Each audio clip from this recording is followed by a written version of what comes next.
Good evening. Online में भी लोग हैं नहीं? चलो ठीक है। तो यहाँ पे ये जो जीएस सेकंड पेपर का इस बार का जो दो टेस्ट एक साथ हुआ था, उसमें का शायद ये फर्स्ट है। फर्स्ट जो सुबह में हुआ था, दो पेपर हुए थे। करंट अफेयर शाम को हुआ था और सुबह में इसका हुआ था, जीएस पेपर 2 का हुआ था। तो इसको डिस्कस करते हैं, क्योंकि इसको डिस्कस कर देने से जो मेन मुख्य बात है वो आपको समझ में आ जाएगा, जो मैं एक्चुअली बोलना चाह रहा हूँ। और अभी हमने 2-3 दिन पहले एक वीडियो बना करके भेजा भी था कि जो कॉपी 67th मेंस वाले लोगों के लिए, तो उसमें देखो एक दो बात जो मैं पहले, इससे पहले कि पेपर पे आऊँ, एक दो बात डिस्कस कर लेना चाहते हैं। उसमें एक कि इसमें जो फर्स्ट है, जो आंसर वाले में, जब भी आपके सामने पेपर आएगा, आपने टेस्ट सीरीज में इतने सारे क्वेश्चन पेपर आपने इतने सारे क्वेश्चन पेपर देखा, इतने सारे क्वेश्चन देखा, जब भी पेपर आपके सामने आएगा तो एक बात ध्यान रखिए, चाहे पेपर कितना भी इजी हो, इवन आपको अपने बारे में बोल दिया जाए कि अपने बारे में लिखिए, ठीक है, अपने कुछ और जो आपका वेल नोन जो जिसका कंटेंट आप, तब भी आपको 1 मिनट 2 मिनट का टाइम लगता है अपने माइंड को मेकअप करने के लिए, जिसको कहा जाए थॉट प्रोसेस को, क्वेश्चन के डिमांड को पहचान करके और उसके अकॉर्डिंग माइंड मैप क्रिएट करने के लिए, कहा जाए कि दिमाग में उसका एक फ्लो चार्ट बनाने के लिए कि इस क्वेश्चन को मुझे कैसे टैकल करना है, टाइम लगेगा। और एक बात ध्यान रखिए, जो ये इनिशियली जो आप टाइम देंगे हर क्वेश्चन पे 1 मिनट का, आराम से उस क्वेश्चन को देखेंगे, जल्दी जल्दी नहीं करेंगे, तो वो आपके 5-7 मिनट टाइम बचाएगा। क्योंकि बिना क्वेश्चन को जैसे सीधा देखा और लिखना शुरू कर दिया तो कई बार क्वेश्चन बिखरेगा तो वो 2-5 मिनट ज़्यादा ले लेगा। तो इससे अच्छा क्यों नहीं है कि 8 क्वेश्चन हैं तो 8 क्वेश्चन में मैं बेस्ट क्वेश्चन का सिलेक्शन करूं और उसमें फिर क्वेश्चन सिलेक्शन में भी थोड़ा टाइम दूं, 20-25 सेकंड का 30 सेकंड का टाइम दूं क्वेश्चन में, और उसके बाद उस क्वेश्चन को जब टाइम दे दूं, जब सिलेक्शन हो जाए तो फिर उसको अंडरलाइन करके क्या क्या डिमांड उसमें से है, उस डिमांड को पहचान करके उसमें क्या क्या लिखेंगे, लास्ट में एक पेज के ऊपर छोटे छोटे में हर क्वेश्चन का एक फ्लो चार्ट पहले डिसाइड कर लीजिए और उसके बाद उसको आकर के यहाँ पर आंसर में वो जो फॉर्मेट आपने क्रिएट किया उसके अकॉर्डिंग प्लान करिए। एक बात है कि जब भी शुरुआत, जैसे कहा जाता है इंट्रोडक्शन, तो इंट्रोडक्शन में हमेशा ध्यान रखिएगा, हमने कई बार इन बातों को बोला हुआ है। जैसे पॉलिटी का हमेशा जब भी आंसर की शुरुआत में ही कौन सा वर्ड, कौन सा सेंटेंस से क्वेश्चन को स्टार्ट करूं, ये बड़ा एक प्रेशर में एक थोड़ा सा ट्रिकी इशू हो जाता है। तो यहाँ पर यही है कि जैसे हमने पॉलिटी में इसमें कि हमेशा जो टॉपिक है उस टॉपिक से रिलेटेड जो कॉन्स्टिट्यूशनल बेस है उससे चीज़ों को स्टार्ट कर सकते हैं कि भारत के संविधान के भाग 3 में, भाग 4 में, the 4th part of Indian constitution, part 4 of Indian constitution, part 3 of Indian constitution, या जो भी है इन बिटवीन आर्टिकल 324 to 329, इस तरीके से जो भी आता है, तो आपने यहाँ से आप इसको स्टार्ट कर सकते हैं। एकदम कॉम्पैक्ट स्टार्ट होगा, फर्स्ट सेंटेंस होगा। और इंट्रोडक्शन में क्वेश्चन के जितने पार्ट हैं वे सारे पार्ट को इन ब्रीफ एक एक दो सेंटेंस, क्योंकि अगर जो भी आप इंट्रोडक्शन में किसी चीज़ को थोड़े डिटेल में लिख देंगे तो फिर आगे जैसे ही पैरा चेंज करेंगे तो फिर सेम बात को लिखना होगा। तो आपने 2-3-4 लाइन वहाँ भी दे दिया, उससे उसी एक पार्ट को, राजनीतिक अपराधीकरण, क्रिमिनलाइजेशन ऑफ पॉलिटिक्स को आपने इंट्रोडक्शन में भी 2-3 लाइन लिख दिया, और फिर पैरा चेंज करके जब लिखेंगे तब 6-7 लाइन लिखेंगे, 6-7 लाइन, 8 लाइन, 10 लाइन लिखेंगे, तो उसमें वो 3 लाइन रिपीट हो जाएगा। तो इसलिए क्या कहा जाता है, जब भी इंट्रोडक्शन में जब आप ये लिखेंगे तो हमेशा ध्यान रखेंगे कि वो जो इंट्रोडक्शन में जितने भी क्वेश्चन के डिमांड्स हैं, उस डिमांड्स को एक एक दो सेंटेंस से ज़्यादा उसके लिए वहाँ पे जगह नहीं देंगे, ठीक है।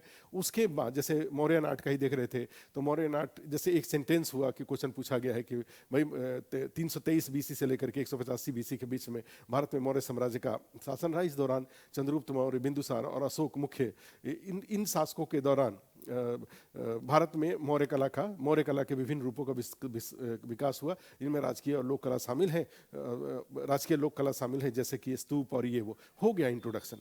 एक सेंटेंस हमने एक भाई परिचय दे दिया, मौर्य काल का परिचय दे दिया, दूसरे में हमने कितने तरह के कला का विकास हुआ इसका परिचय दे दिया, और एक एक दो में एग्जाम्पल दे दिया, और उसके बाद पैरा चेंज कर लिया। ठीक है। और उसके बाद हेडिंग लिखा मौर्य कला को मौर्य नाट को हमने 2 पार्ट में डिवाइड किया, कोर्ट आर्ट, फोक आर्ट, इस तरीके से चीज़ों को कराते रहा। ठीक है। तो हमेशा इंट्रोडक्शन में हमेशा ध्यान रखेंगे जो क्वेश्चन का डिमांड है उसका 1 से 2 सेंटेंस से ज़्यादा उसको एक्सप्लेन करने की कोशिश नहीं करेंगे।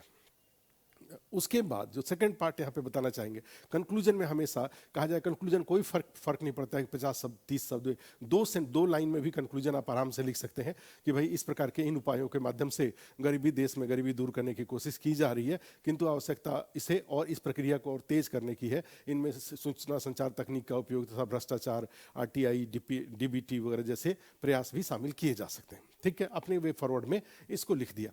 जो सोशल इश्यूज का है तो सोशल इश्यूज में जो हो रहा है उससे पूरी तरह से सेटिस्फाई होना जरूरी नहीं है। ठीक है। लेकिन अदरवाइज कोई एडमिनिस्ट्रेटिव इशू होता है तो उसमें गवर्नमेंट की नीतियों से सहमति होता है। लेकिन कोई गरीबी हटाने वाली बात है, बेरोजगारी हटाने वाली बात है, इंक्लूसिव ग्रोथ का मामला है, एग्रीकल्चर की इनकम ऑफ फार्मर्स की बात है, तो वहाँ पे हमेशा एक एक्स्ट्रा सुझाव देना सरकार से असहमति नहीं हुआ। और कहा जाए कि जनता के प्रति आप अधिकारी बनने जा रहे हैं, जनता के प्रति अगर एक भाव रखते हैं और देने की भाव रखते हैं तो ये नकारात्मक नहीं होता, ये पॉजिटिव होता है। इस बात को रखेंगे। और फिर जो थर्ड पार्ट यहाँ पे बताना चाह रहा हूँ, जो कॉपी हमने लोगों को देखा, पता नहीं कहाँ से ये माइंड में आ गया है लोगों को कि खूब लोग माने जैसे स्क्रैची पूरे अपने आंसर वाला जो पेज है, जैसे ये पेज एकदम साफ सुथरा पेज दिखाई दे रहा है और इसमें मान लीजिए मैं इसमें ABCD लिखने जा रहा हूँ। ठीक है। मान लीजिए कोई ए लिखा, B लिखा, C लिखा, D लिखा, E इस तरीके से लिखा और उसके बाद मैं इसी को लगूँ ट्रायंगल बनाने, ऐसे ऐसे ट्रायंगल बना दूँ।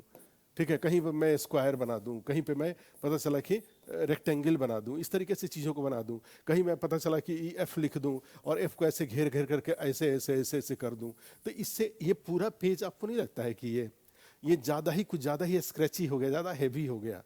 ठीक है। तो मेरा सुझाव यहाँ पर ये है कि आप जब ये अपने पेज को खुला खुला रखिए। खुला खुला का मतलब ये हुआ कि जैसे मान लीजिए A हुआ, B हुआ, C, D, E, F इस तरीके से है, तो ऐसा ही एकदम साफ रखिए। अब आपके सामने है एक ये और एक ये, दोनों में देखिए कितना ये साफ दिखाई दे रहा है। तो अपने पेज को साफ सुथरा रखिए और उसमें जितना ज़्यादा से ज़्यादा फ्लो चार्ट, डायग्राम हो सके। कई लोगों को मैं देखता हूँ कि अभी इतने बार बोलने के बाद भी लोग इस बात को मान नहीं रहे हैं कि, या मानने एक रीज़न और भी होता है कि कई बार फ्लो चार्ट वो लिखता है जिसको बातें याद होती हैं, फ्लो चार्ट वो नहीं बना पाते हैं, डायग्राम वो नहीं बना पाते हैं जिनको। तो अब जो भी 4, 5, 6 दिन 7 दिन का टाइम है, इसमें कोशिश करिए कि सारे टॉपिक को ब्रेन मैप बना करके या जो बना के आपने रखा है तो उसको गूगल इमेज में कुछ भी जा करके कुछ चीज़ों को देख सकते हैं कि GST में क्या है, या सब्सिडी का कोई डायग्राम हो सकता है क्या, रविन्द्रनाथ टैगोर के थॉट का कोई डायग्राम हो सकता है क्या। रविन्द्रनाथ टैगोर के थॉट के बारे में कुछ भी पूछ रहा है तो रविन्द्रनाथ टैगोर थॉट्स लिखा और उसको कई पार्ट बनाया, उसमें जो भी पार्ट को लेकर के, तो जहाँ पे कहीं अगर मान लीजिए डायग्राम सर्किल कहीं नहीं बन रहा है, स्क्वायर कहीं नहीं बन रहा है, कहीं कुछ अगर इस तरह से डायग्रामेटिकली रिप्रेजेंटेशन के लिए बोल रहा हूँ, अगर नहीं बन रहा है तो वहाँ पे आप आराम से। और एक और बात है कि ये इस तरीके से लिखेंगे तो ज़्यादा अच्छा है, ये लिखना भी। अब देखिए एक इसमें एक बार है हाथ उठा और इसमें पता चला कि 2 बार हाथ उठा, क्लियर है। अब इसी में अगर मान लीजिए आप 1 नंबर 2 नंबर लिखते हैं तो एक 2 बार हाथ उठा, उसी मान लीजिए अगर इस तरीके से लिखते हैं तो पता चला कि ऐसे 1 2 3 4 5 6 7 8 बार 1 नंबर दिखाने के लिए 8 बार हाथ उठा है, और 8 बार 50 बार अगर उठना पड़ा तो आप सोच के देखिए कितना सारा 400 बार है इस तरह का हुआ। तो 400 तो आपने इस तरह के अल्फ़ाबेट्स वगैरह की यूज करने में लगा दिया, तो ये फाइनली आपके लिए जो कंटेंट होगा, कंटेंट के लिए टाइम कम कर देगा। तो इसलिए इन बेसिक बातों का अब ये है कि जिसका जिस लेवल का प्रिपरेशन हो अपना उस लेवल पे मैथ GS पेपर 1 में आप जैसा आपको लगता है DI के बारे में, अगर आपको लगता है कि DI ठीक है, क्वेश्चन को अपने सरसरी निगाह से देखा और लगा कि DI ठीक है तो आप उसको पहले कर सकते हैं। उसके बाद अदरवाइज लगता है कि नहीं DI में फंस सकता हूँ तो पहले आप बाकी क्वेश्चन को करके, और DI के लिए लास्ट में कम से कम कोशिश करिए कि ये जो 6 क्वेश्चन हैं करंट अफेयर्स के 3 और हिस्ट्री के 3, इसको 2 घंटे में आप लिख लीजिए, जिससे कि DI के लिए लास्ट में 1 घंटा आपके पास बच जाए। ठीक है। तो ये भी टाइम मैनेजमेंट, और हमेशा 20 मिनट से 20 मिनट का फिक्स एक रखिए। 20 मिनट में 160 मिनट लिखने के लिए रखिए। 20 मिनट से ज़्यादा किसी भी क्वेश्चन पे, किसी भी आंसर पे अगर 20 मिनट से ज़्यादा जाने लगा तो फिर सावधान हो। 20 से 25 मिनट तो एकदम अलार्म हो जाना, अब किसी तरीके से वाइंड अप करो इसको। 25 मिनट से ज़्यादा तो 1 मिनट भी समय नहीं जाना चाहिए, इस बात को ध्यान में रख करके, और फिर अच्छे से लिखिए चीज़ों को जिससे कि एग्जामिनर को। और हमेशा ध्यान देखिए, कई बार प्रेशर में हम ही लोग मान लीजिए अगर प्रेशर में आ जाए, किसी नए जगह पे इंटरव्यू देने के लिए हमको भेज दिया जाए, तो पता चला कि वहाँ जाके प्रेशर में आ जाएंगे, बहुत सारी बातें याद नहीं आएंगी। लेकिन फिर वहाँ पे एक लंबी सांस 1-2 मिनट के लिए प्राणायाम कर लीजिए, लंबी लंबी सांस लेकर के आराम से, जो भी 1-2 मिनट के लिए आंख बंद करके, जो भी अपना भाई उस ये जो 3 घंटा है, 3 घंटा ऑप्शनल का, ये सब जो टाइम है, इसी के लिए आपने इतना मेहनत किया हुआ है, अब वो टाइम आ गया है, अब उसमें उसको बेस्ट परफॉर्म करना है, बेस्ट परफॉर्म करके और फिर क्वालिफाई करना है। जब मोटिवेशन, अभी मैं कई बार देख रहा था, अभी जो देखता हूँ जो सोशल मीडिया जिस पर आया, मैं दिल की बातें बता रहा हूँ कि अगर हम लोग जब आईएएस की तैयारी करते थे उस ज़माने में, अगर ये सोशल मीडिया रहा होता और जितने स्मार्ट लोग अभी दिखाई देते हैं और जितना इज्जत आईएएस वगैरह को दिखाई देता है, पीसीएस को दिखाई देता है, आईएएस को विशेषकर जो मैं बता रहा हूँ उसके ड्रीम के रूप में, तो ज़रूर हम लोग भी अपना और थोड़ा ज़्यादा मेहनत किए होते। आप भी अपने स्तर पे बीपीएससी का एग्जाम देने जा रहे हैं, लोगों को, कुछ लोग जो आपके परिचित हैं या जैसे भी हैं, आप उनसे 2-4 लाइन बात करके जाइए, मोटिवेशन मिलेगा और क्वालिफाई करने के लिए जाइए। बस समय की बात, बस इतना ही रह जाए, समय की बात रह जाए कि भाई ठीक है अभी मेंस दे रहा हूँ, समय को आगे खींचा नहीं जा सकता है, लेकिन अभी आज मेंस हो रहा है, इसका कॉपी जांच करके मेंस का रिजल्ट आएगा, उसमें मैं ज़रूर क्वालिफाई करूँगा। और उसके बाद फिर जा करके इंटरव्यू होगा, इंटरव्यू में अपना बेस्ट ऑफ एफर्ट करके मेरा भी रोल नंबर जरूर लिस्ट में रहेगा। और इस बात के लिए, चूंकि चैलेंजेस ऐसे नहीं है कि मन का जीता जीत है, तो मन से आप जीतने की कोशिश कर रहे हैं और जीतेंगे नहीं, ऐसा नहीं हो सकता। ये एग्जाम ऐसा एग्जाम है, बीपीएससी का एग्जाम ऐसा एग्जाम है जिसमें मन का जीता जीत है। आप जीतने के लिए वहाँ पे आपको जाना होगा, कभी भी जा करके वहाँ पे निरुत्साहित होकर के, या कहा जाए कि एक न्यूट्रल माइंड से जाने की जरूरत नहीं है, निगेटिव माइंड से जाने की जरूरत नहीं है, एकदम हैप्पीएस्ट माइंड से जाने की जरूरत है, पॉजिटिव माइंड के साथ जाने की जरूरत है कि आप वहाँ पे गए हुए हैं। अब मौर्य कला में क्या करना है, पाल कला में क्या होगा, पटना कला में क्या होगा, ठीक है, ऑर्गेनिक फार्मिंग पर पूछेगा तो क्या कर लेंगे, use of science technology in agriculture पूछेगा तो क्या हो गया, फूड सिक्योरिटी पूछेगा, इंक्लूसिव ग्रोथ पूछेगा, कुछ भी पूछेगा सब कर देंगे, लिख देंगे, सब तो याद ही है, हमें अच्छे से प्रेजेंट कर देंगे, हो जाएगा। ठीक है, तो ये है। अब आ जाइए इसके ऊपर, अपने इसके पेपर के ऊपर। तो ये एक आपके लिए कुछ बेसिक बात थी। और भी अब यहाँ पे पेपर में जाएं तो देखो, जैसे क्वेश्चन है, भारतीय चुनाव में अनेक विरूपताएं शामिल हैं, जैसे बार बार चुनाव, राजनीति में जाति, राजनीति में का अपराधीकरण। ठीक है, इन विरूपताओं को दूर करने के लिए उपाय बताएं। अब देखो एक्चुअली क्या था, ये जब क्वेश्चन मैं इसमें सेट कर रहा था, क्वेश्चन को जब लिख रहा था, तो मेरे दिमाग में ये था कि मुझे लगता था कि बीपीएससी का जो ट्रेंड है उस ट्रेंड के अनुसार, ठीक है, क्या हो सकता है, उसमें चुनाव में राजनीति का उपयोग भी पहले पॉलिटी के क्वेश्चन में पूछा जा चुका था ये सब। लेकिन फिर एक बार मैंने सोचा कि लास्ट में एक बार रिवीजन करवा देता हूँ, आप लिखेंगे तो इससे आपका रिवीजन हो जाएगा, और फिर अगर नहीं ठीक से लिख पा रहे हैं तो जाके कमरे पर कम से कम जरूर इस टॉपिक को देख लेंगे। इसलिए देखो, एक ही में हमने क्या किया था, अनेक विरूपताएं शामिल हैं, और उसमें राजनीति में अपराधीकरण, ये दो को एक साथ ले लिया था, प्लस अनेक विरूपताएं। ठीक है, क्या है, there are many distortions involve in Indian election such as repeated election. अच्छा, बार बार चुनाव, हाँ ठीक है, बार बार चुनाव एक था, repeated elections, caste and politics, criminalisation of politics. तो हमने क्या किया था, एक क्वेश्चन में 3 क्वेश्चन शामिल कर दिया था कि आप थोड़े इसको रिवीजन, इसका प्रैक्टिस करके देखिए कि आप इस तरह के क्वेश्चन को कैसे लिख पाते हैं, कितने इन्फॉर्मेशन आपके पास आ पा रहे हैं आंसर लिखते समय, ध्यान रखिएगा। तो ये मैंने थोड़ी सी होशियारी इसमें करी थी इस क्वेश्चन को देने में। अब स्वाभाविक सी बात है, भारतीय चुनाव क्वेश्चन में जाएंगे तो इसमें एक है भारतीय चुनाव, इंडियन इलेक्शन, इंडियन इलेक्शन वाला पार्ट है, एक पार्ट इसमें ये है। दूसरा पार्ट है कि अनेक विरूपताएं हैं, देयर आर मेनी डिस्टोर्शंस, मेनी डिस्टोर्शंस है, और उसके बाद इन विरूपताओं को दूर करने के लिए उपाय। 3 पार्ट में है, 1, 2 और 3। ठीक है, 3 पार्ट में है, 1, 1, 2 और फिर दीज डिस्टोर्शंस, 3 पार्ट में है। आप तीनों पार्ट को आप समझ रहे हैं, इसमें कैसे सीधे सीधे भारत के संविधान का अनुच्छेद 324 से 329 के बीच में free, fair and transparent election को मूल ढांचे का भाग बताया गया है।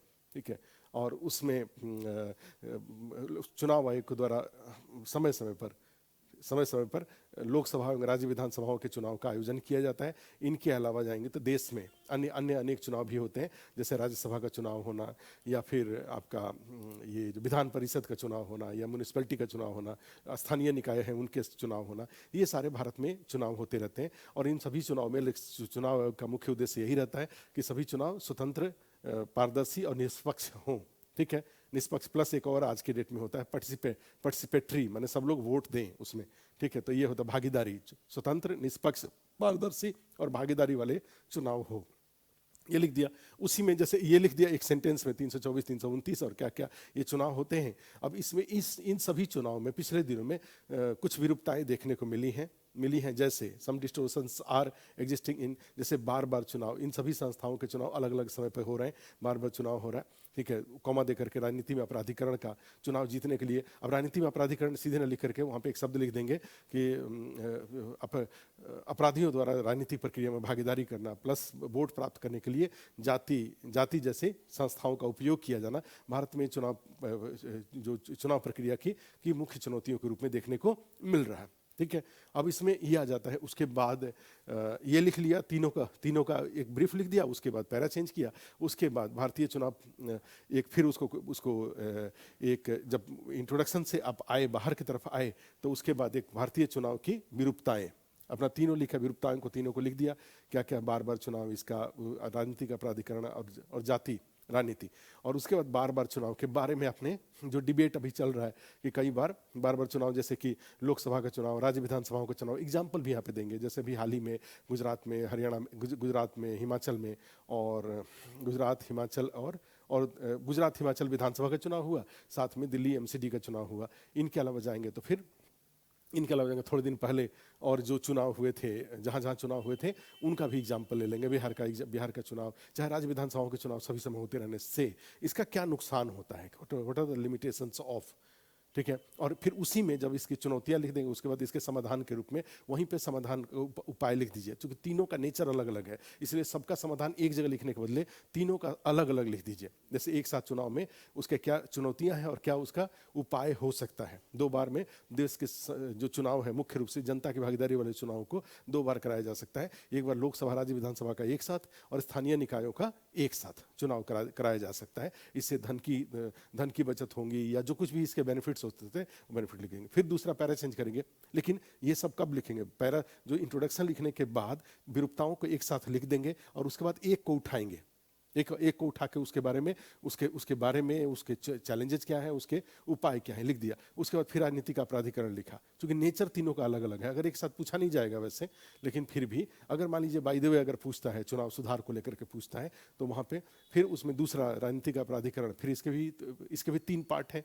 राजनीति का प्राधिकरण की क्या स्थिति है, what is the present situation of, अभी वर्तमान स्थिति क्या है उसका। उसके बाद दूसरा पार्ट आ जाता है कि इसके चैलेंज निगेटिव क्या है, और उसके बाद इससे बचने के लिए उपाय, पॉजिटिव यहाँ नहीं लिखा जाएगा, इससे बचने के लिए कौन कौन से उपाय किए जाने चाहिए, क्या क्या उपाय किया गया है और आगे क्या किया जाना चाहिए। फिर उस तरह से जाति में राजनीति का, ठीक है, राजनीति का जातिकरण और जाति का राजनीतिक उपयोग, politicisation of caste and casteism of politics, ये 2 पार्ट होता है। उसके अकॉर्डिंग कैसे कैसे पार्टियों का गठन से लेकर के चुनाव टिकट देने से लेकर के सरकारों के गठन से लेकर के सब जगह किस प्रकार जाति का भारत में राजनीतिक उपयोग है। और एक बात ध्यान रखेंगे, ये खाली बिहार में नहीं होता है, क्योंकि बिहार में एक बात दिमाग में बिठा लेंगे, कभी भी बिहार में राजनीति की बहुत बढ़ा चढ़ा के भागीदारी नहीं दिखाएंगे।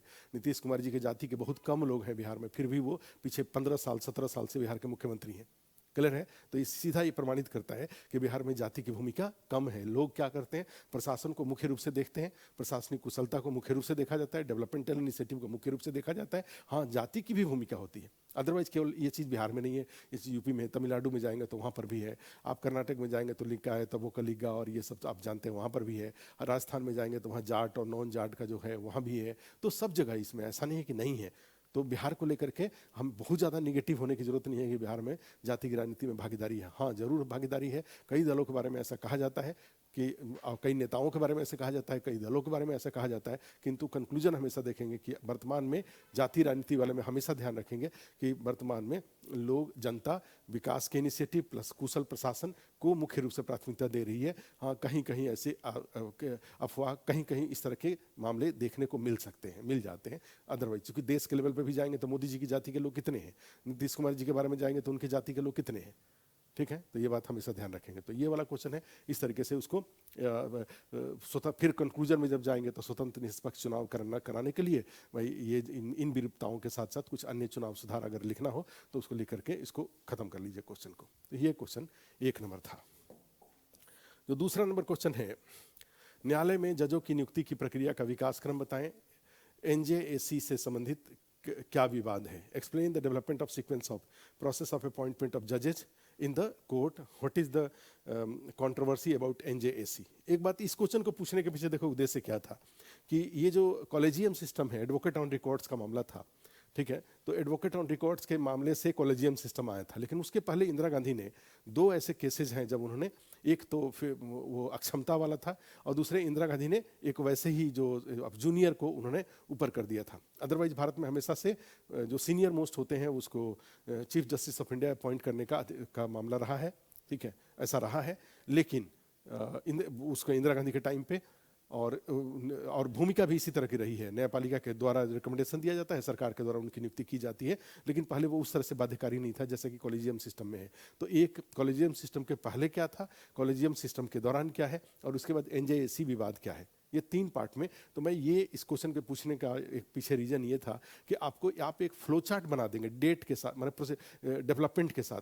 आफ्टर इंडिपेंडेंस जो आर्टिकल 124 है 124 से लेकर के और 146-47 तक, जो 146 हाँ 147 तक जो सुप्रीम कोर्ट की बात है, और फिर उधर 214 से लेकर के 214 के बाद जो हाई कोर्ट का है, तो उसमें आप कैसे उसको कम से कम सारे आर्टिकल जान लेंगे, किस आर्टिकल में से अपॉइंटमेंट की बात है, और फिर उसके बाद जो डेवलपमेंट है, अपॉइंटमेंट का प्रोसीजर है, उसका क्या डेट है, क्या प्रोसीजर है, ठीक है, पहला पार्ट क्या था, दूसरा क्या है, उसके बाद क्या हुआ, उसके बाद क्या हुआ, फिर किस तरह से 101वें संविधान संशोधन, 101वां नहीं, ये जो एनजेएससी के लिए जो संविधान संशोधन लाया गया था, जो कॉन्स्टिट्यूशनल अमेंडमेंट लाया गया था, तो उस कॉन्स्टिट्यूशनल अमेंडमेंट को किस तरह से उसमें क्या क्या उसका स्ट्रक्चर था और कैसे किस उद्देश्य के लिए लाया गया था, किंतु सुप्रीम कोर्ट के द्वारा फिर नया आ जाएंगे कि अभी हाल ही में सुप्रीम कोर्ट के द्वारा इस बात की कही गई कि भाई आप हम जो रिकमेंडेशन भेजते हैं और दोबारा रिकमेंडेशन भेजते हैं तो आपको उसको अपॉइंट करना होगा, उस पर विधि जो लॉ मिनिस्टर है उनके द्वारा क्या कहा गया। फिर ये बातें अन्य जगहों पर भी,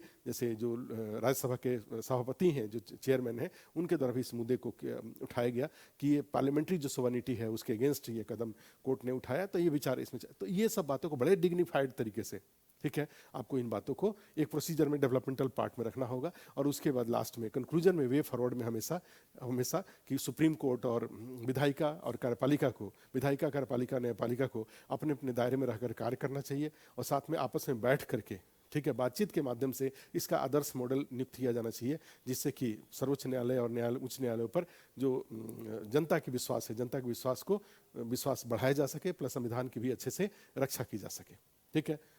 तो ये इस ओरिएंटेशन में, पॉजिटिव वे में जैसे इंडिपेंडेंस ऑफ, मतलब तीनों का इंडिपेंडेंस रहना चाहिए, किंतु ठीक है, लोकतंत्र के हित में, in the interest of democracy, all three judiciary pillars of Indian constitution, Indian democracy, ठीक है, in consultation should create a system which can increase the effectiveness of Supreme Court and High Court, through which the people's will can be protected, and लोगों को न्याय, जल्दी से न्याय उनको प्राप्त किया जा सके। तो ये वाले में आता है, तो इसको देख लीजिएगा एक बार। फिर उसके बाद तो तीसरा है, संविधान ने केंद्र राज्य संबंधों को परिभाषित किया है, किंतु पिछले कुछ वर्षों में इस संदर्भ में अनेकों नई प्रवृत्तियां देखने को मिल रही हैं। केंद्र सरकार पर विभिन्न जांच एजेंसियों के दुरुपयोग का क्या मामला है?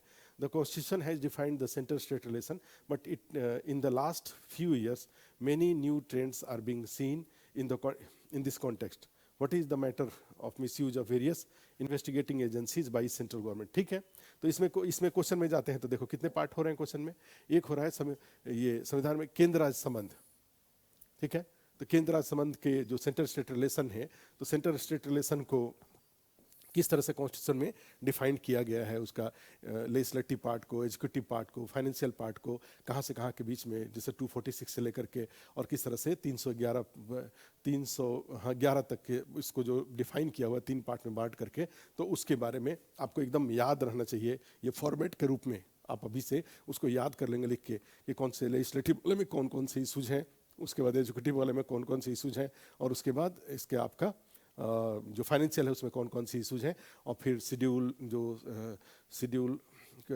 7 है शायद, जिसमें कि ये दिया हुआ है कि सारे जो सब्जेक्ट दिया हुआ है, subject the list of union list है, कंकरेंट लिस्ट है और स्टेट लिस्ट है, तो इसका जो भी पार्ट दिया हुआ है तो उसका भी रेफरेंस इसमें ले लेंगे कि यद्यपि डिफाइन किया गया है किंतु उसके बावजूद, ठीक है। तो एक तो इंट्रोडक्शन में आ ही जाएगा कि भारत के संविधान के अनुच्छेद 246 से इतना, प्लस 7वीं अनुसूची में केंद्र और राज्य के कार्यों के बीच में बंटवारा प्लस सहयोग के लिए प्रावधान किया गया है for division of work and also to make the better coordination between center and state. There is a provision made in between Article 246 to 311 and also in Schedule 7. ठीक है, तो उसमें आप उसको लिख देंगे। उसके बाद फिर बट उस इंट्रोडक्शन में ही ये इसको लिखने के बाद बट इन रिसेंट ईयर्स माने पिछले दिनों में केंद्र और राज्यों के बीच में केंद्र जो संबंध है इसमें अनेक तनाव के मुद्दे देखने को मिलते हैं, विशेषकर वित्तीय इशू को लेकर के, अनुच्छेद 356 को लेकर के, या कहा जाए कि जो जीएसटी को लेकर के जो विवाद रहा, तो जीएसटी का विवाद रहा, 356 का विवाद रहा, इस तरह के इशूज हैं। कई बार जो सिविल सर्वेंट हैं, जैसे पश्चिम बंगाल के सेंस में जाएंगे तो जो सिविल सर्वेंट हैं उनका लेकर के जो डिस्प्यूट हुआ था, तो ऐसे कुछ अभी मेरे अचानक से मेरे दिमाग में नहीं आ रहा है, तो आप उसको इस तरह के इशूज को लिखेंगे, विवाद देखने को मिलता है। साथ ही विपक्षी दलों का यह भी आरोप है कि उनके खिलाफ सरकार द्वारा इन्फोर्समेंट डायरेक्टरेट, सीबीआई और सीबीआई जैसे enforcement directorate, CBI, income tax department जैसी संस्थाओं का भी दुरुपयोग उनके द्वारा किया जा रहा है।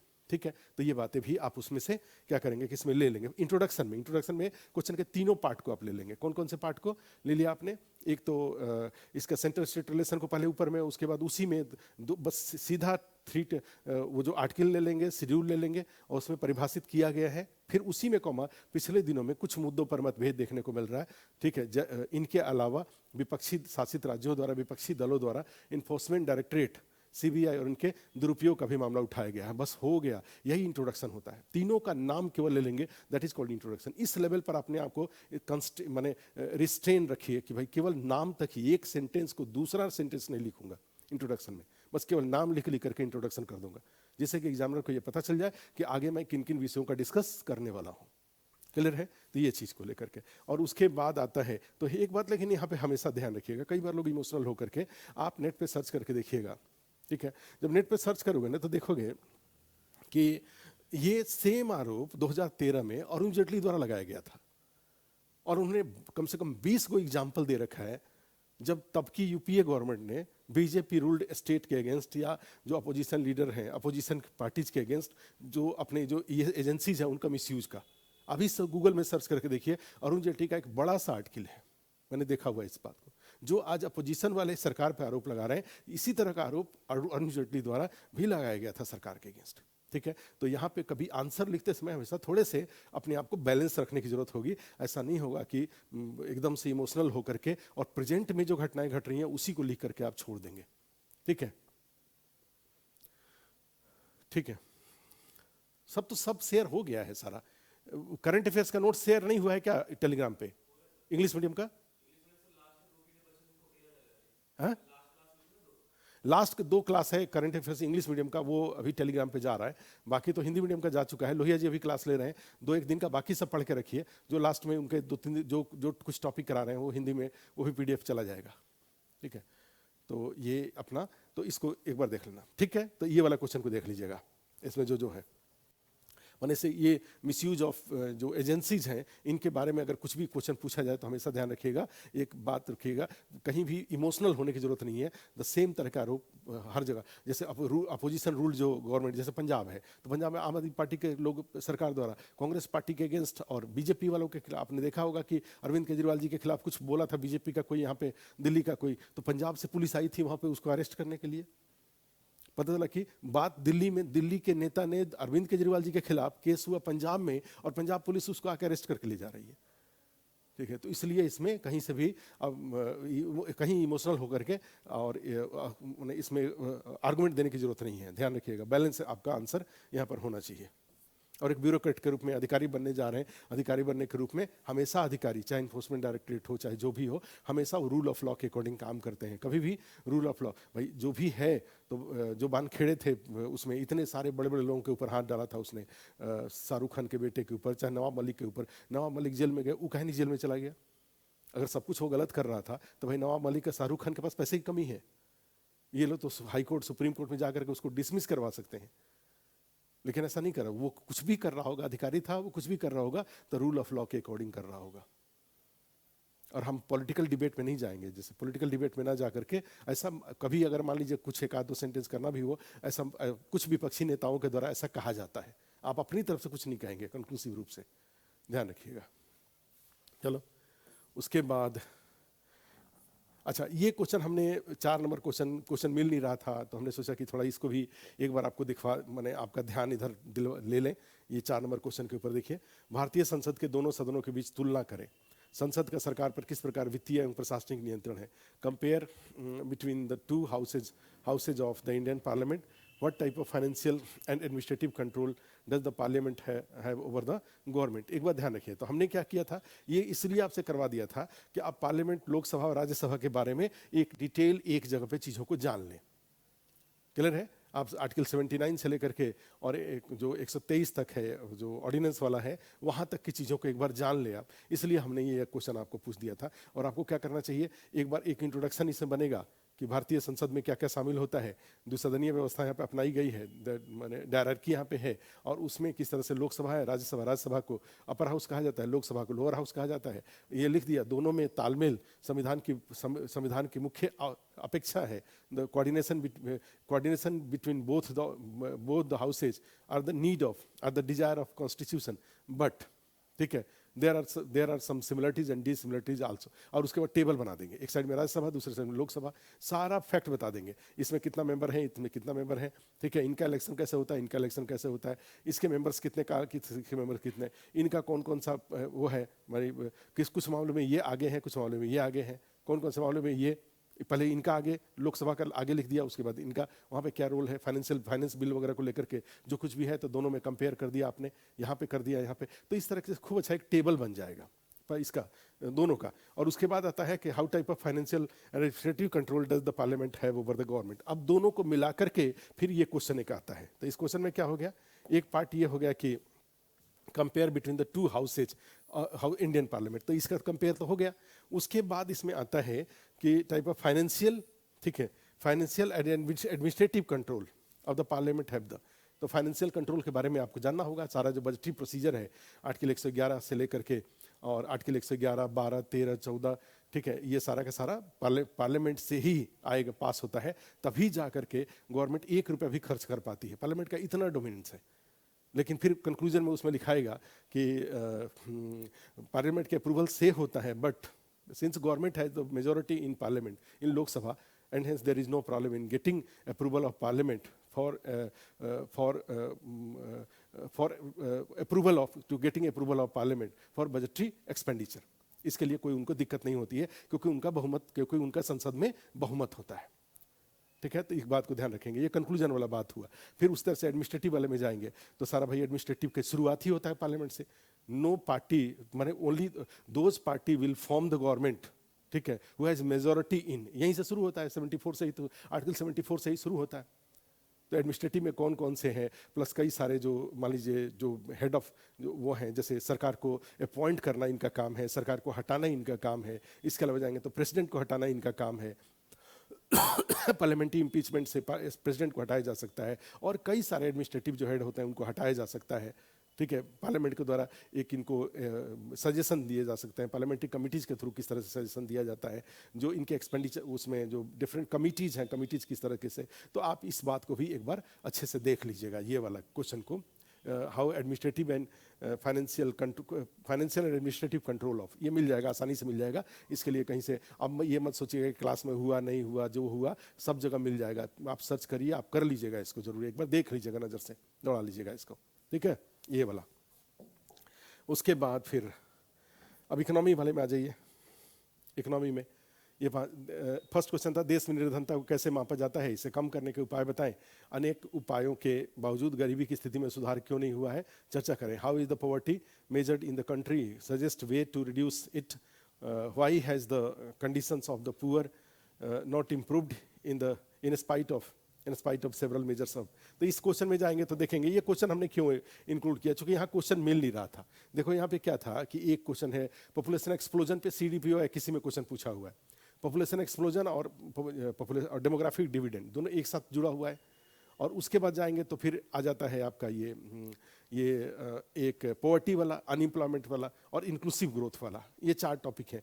चारों का क्लास नोट्स है आपके पास, चारों को एक बार जरूर देख के जाइएगा। जिस एंगल से पूछेगा, जो टॉपिक पूछेगा उसका आप, ये क्वेश्चन छूटना नहीं चाहिए। एग्रीकल्चर का क्वेश्चन किसी हाल में नहीं छूटना चाहिए। ये ह्यूमन रिसोर्स वाला क्वेश्चन पूछे, किसी हाल में नहीं छूटना चाहिए। किसी भी एंगल से पूछे आप उसको कर लेंगे।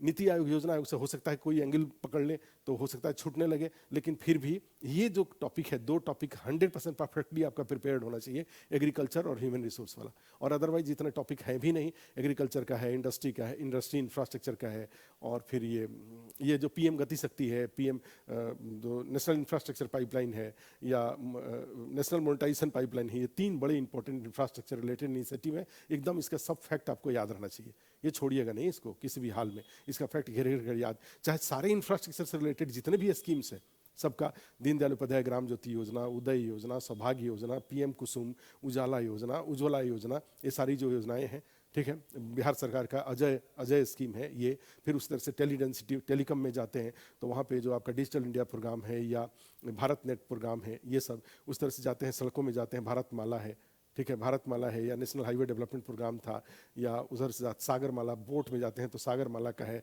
उड़ान स्कीम है। तो ये सारे स्कीम को एक ही जगह लिख करके और रट जाइएगा इसको, जिससे कि कहीं अगर डेवलपमेंटल पार्ट में अगर जरूरत पड़ता है तो ये सारे स्कीम्स का नाम आप आसानी से लिख सकें।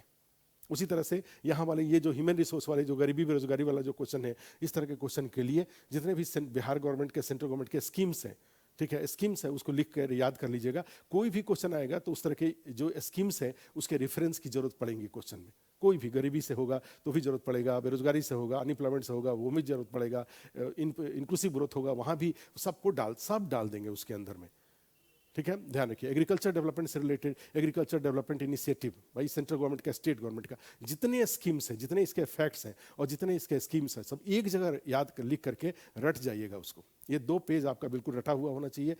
भारत में कृषि की स्थिति, बिहार में कृषि की स्थिति क्या है, भारत सरकार की कृषि विकास योजनाएं, बिहार सरकार की कृषि विकास योजनाएं, एकदम रटा हुआ होना चाहिए आपको। 2 पेज एकदम रट के जाएंगे। बाद बाकी जैसे क्वेश्चन, ऐसा कोई उसके बाद ये सारे जो इन्फॉर्मेशन है उसको यूज करने के लिए किसी भी एंगल से क्वेश्चन पूछेगा, इसको आप हैंडल कर लेंगे, क्योंकि आप इतना सुने हुए हैं, ठीक है, या आपने खुद से इतना पढ़ा हुआ है, तो इसमें ही आ जाता है। तो ये क्वेश्चन देखो हमने इसलिए ले लिया था कि चलो ये 4-5 क्वेश्चन थे, 4 क्वेश्चन ह्यूमन रिसोर्स वाले थे, तो कम से कम एक सेफ में हमने गरीबी वाला ले लिया था। और इसका भी मैथ की तरह चूंकि ये लिखाता है ये क्वेश्चन, तो इसलिए आपको भी प्रैक्टिस करके जाना चाहिए, काफ़ी दिनों से नहीं पूछा हुआ। तो उसमें आप जानते हैं देश में poverty measured in the country, एक क्वेश्चन है, निर्धनता कैसे मापा जाता है, ऐसे इसे कम करने का उपाय बताएं, ठीक है, ये भी हो गया। अनेक उपायों के बावजूद स्थिति में सुधार क्यों नहीं हुआ है, 3 हो गया, ठीक है, suggest ways to reduce it, और दूसरा, ठीक है, ये तीसरा वे फॉरवर्ड एक तरह से हुआ। एक हुआ कि हाउ पॉवर्टी मेजर्ड, दूसरा हुआ कि suggest ways to reduce it, जो हो रहा है ऑलरेडी, और उसके बाद इतने सारे उपायों के बाद भी वे फॉरवर्ड, माने फर्दर सजेशन दीजिए और क्या किया जाना चाहिए जिससे कि देश से गरीबी को कम किया जा सके, ठीक है। तो 3 पार्ट में है। आप जानते हैं निर्धनता को, और जब इंट्रोडक्शन लिखेंगे तो सीधे गरीबी की परिभाषा से लिखेंगे। सामान्यतया गरीबी एक अवस्था है जिसमें सामान्यतः गरीबी की स्थिति में व्यक्ति अपनी आय से अपने जीवन की मौलिक आवश्यकताओं को पूरा नहीं कर पाता है। तो in case of poverty, when a person is not able to meet out their fundamental requirements, बस सिंपल सी बात है, उसमें लिख देंगे। और उसके बाद, ठीक है, भारत एवं बिहार दोनों में विभिन्न मानकों के आधार पर, निरपेक्ष गरीबी, सापेक्ष गरीबी, विभिन्न मानकों के आधार पर गरीबी की स्थिति पाई जाती है। क्लियर है। यद्यपि इनको दूर करने के लिए अनेक योजनाएं केंद्र और राज्य स्तर पर अनेक योजनाएं प्रारंभ किया गया, किंतु अभी भी गरीबी बनी हुई है, जिससे कि और प्रभावी उपायों के माध्यम से दूर करना है। बस हो गया इंट्रोडक्शन, हमारा इतना ही होगा।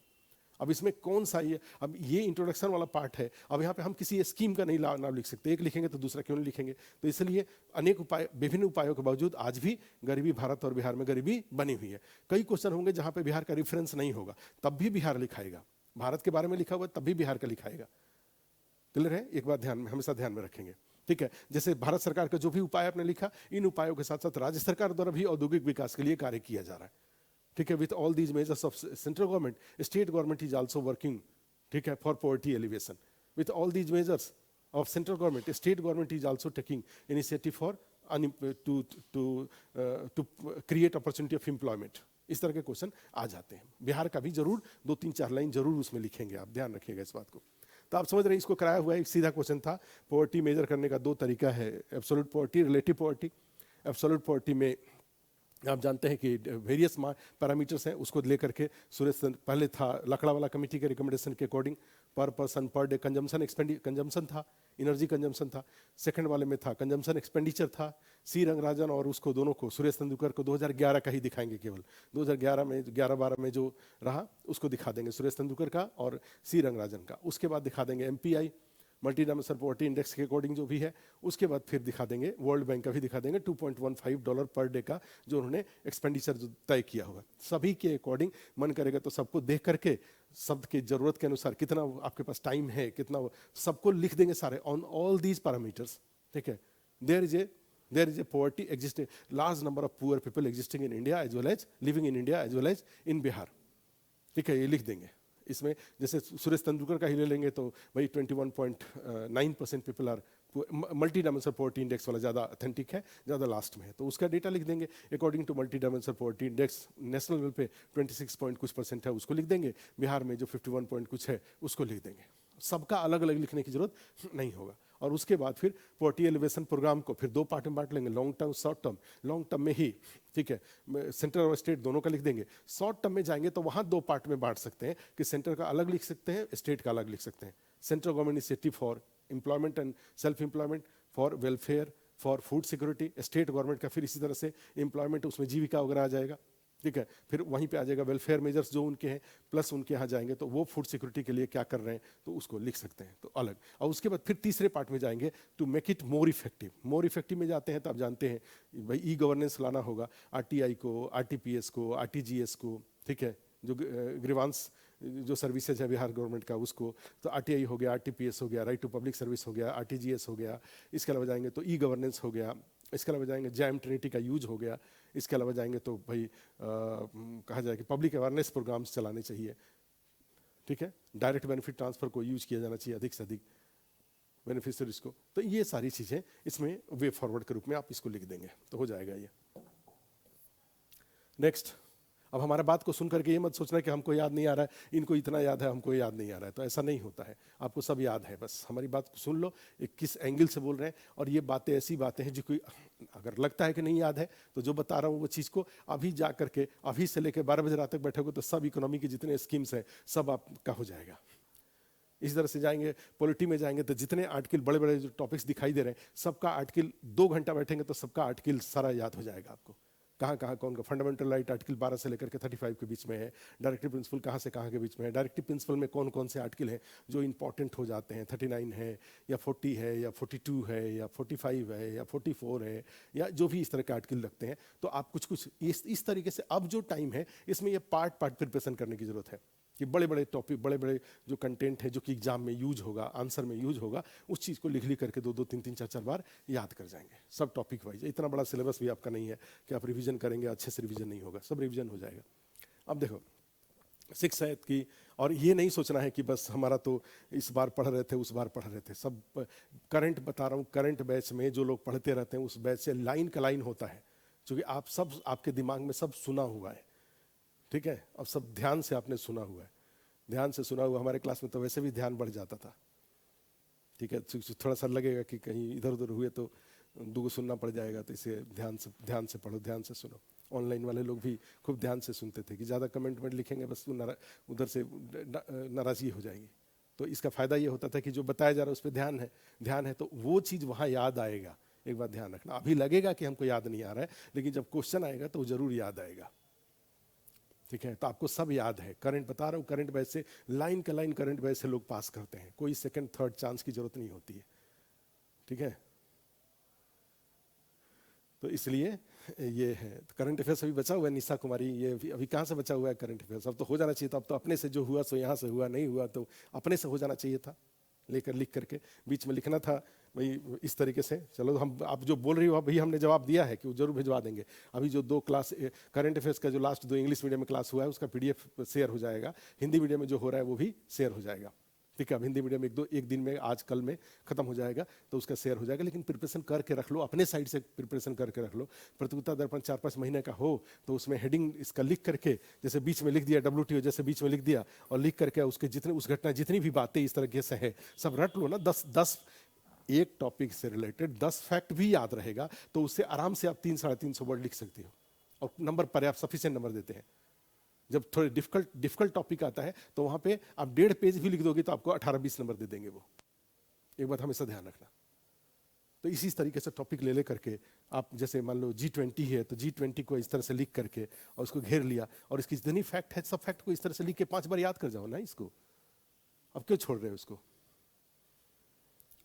आ रहा समझ में? तो इसलिए अब जो यहाँ से PDF जाएगा वो ठीक है, सब अपनी जगह पे जाएगा, यहाँ से बिल्कुल जाएगा, लेकिन एक बात हमेशा ध्यान रखिए कि ये अपने से बैठ के जो भी लिस्ट है उसके अकॉर्डिंग अब आप गूगल करिए, या जो नोट्स आपके पास करंट अफेयर्स का कोई मैगजीन है उससे करिए। अब इंतजार मत करो कि यहाँ से ये चीज़ आएगा, वो आ जाएगा तो उससे उसको देख करके और चीज़ों को जोड़ लेंगे उसमें। लेकिन अपने साइड से हर जितने भी पॉसिबल जो टॉपिक है, सारे टॉपिक का कम से कम 10-10 फैक्ट एकदम जुबान पे रटा हुआ होना चाहिए।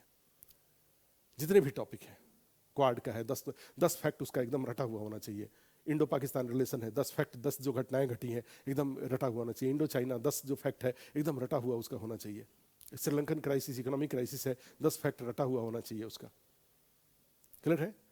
और ये भी बात है कि जहाँ भी मैंने देखा एक पूरा जो करंट अफेयर्स वाला क्वेश्चन था उसमें मैंने क्वेश्चन से पूछा हुआ था कि भारत के पड़ोसी देशों में भारत के जिन पड़ोसी देशों में आर्थिक संकट वाला क्वेश्चन पूछा था, economic crisis in India neighbouring countries. अब आश्चर्यजनक बात है कि ऐसे क्वेश्चन में आप इंडिया का मैप नहीं बनाते हैं, भारत के पड़ोसी देश, तो भारत के पड़ोसी देश में इंडिया का मैप कैसे नहीं बनेगा?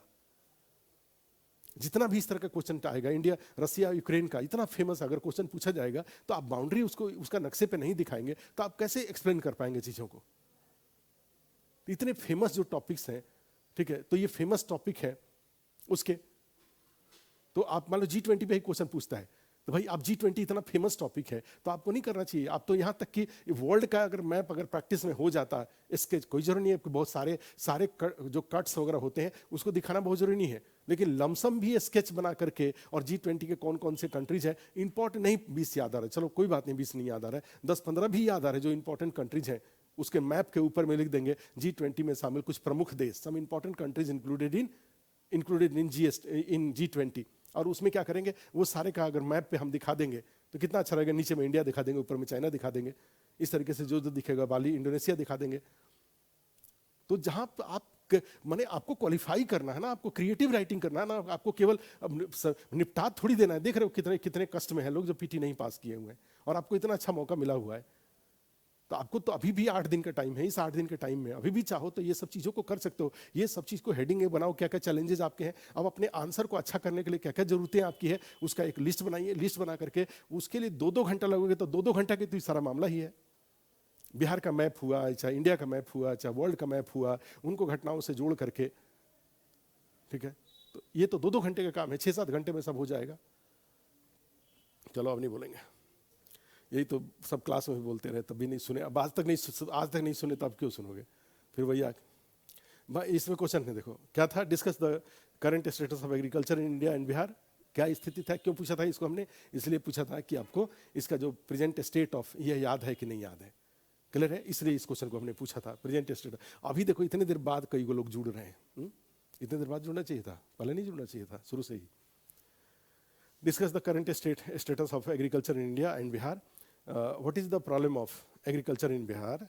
What measures have been taken to increase agriculture production and productivity? देखो ये हमने एक निबंध पूछा था आपसे, इससे पूछा था agriculture in India and Bihar पर, और उसका उद्देश्य ये था कि आप इस लेवल पर आकर के सारे एग्रीकल्चर से जुड़े हुए सारे fact, agriculture in India and Bihar, सारा फैक्ट आपको याद रहे इस क्वेश्चन को पूछने का। अपने फैक्ट को एक बार जांच करिए। यहाँ हम आपसे क्वेश्चन आंसर नहीं लिखवा रहे थे, यहाँ पे आपके नॉलेज को चेक करवा रहे थे।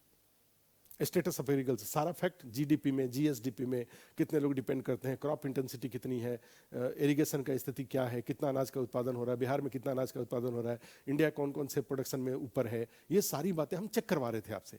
ये आपको याद है कि नहीं, ये चेक कर रहे थे, और आप अपने कॉपी में इन बातों को ढूंढेंगे कि आपने ये सब बातों को लिखा कि नहीं लिखा। उसके बाद what is the problem of agriculture in Bihar, the problem of agriculture, आप समझ रहे हैं, ये भी हम लिखवा रहे थे, ये भी हम जांचना चाह रहे थे कि प्रॉब्लम आपको आ रहा है कि नहीं आ रहा है। क्रॉप इंटेंसिटी कम है, इरिगेशन पर कंट्रोल इरिगेशन कम है, या एक्सेस टू मॉडर्न इनपुट्स जो भी हैं एग्रीकल्चर के वहाँ तक नहीं है, इसमें मार्जिनल स्मॉल फार्मर्स का डिवीजन ऑफ जो फार्मलैंड है उसका जो प्रॉब्लम्स लिखवाया हुआ है सारा का सारा, तो ये हम आपको ये दिखवाना चाह रहे थे कि the problem of agriculture in Bihar, ये वाला। और उसके बाद था what measures have been taken to increase agriculture, ठीक है, productivity and production. Productivity and production को, ठीक है, कैसे इसको सेंट्रल गवर्नमेंट का, स्टेट गवर्नमेंट का, ये दोनों के दोनों।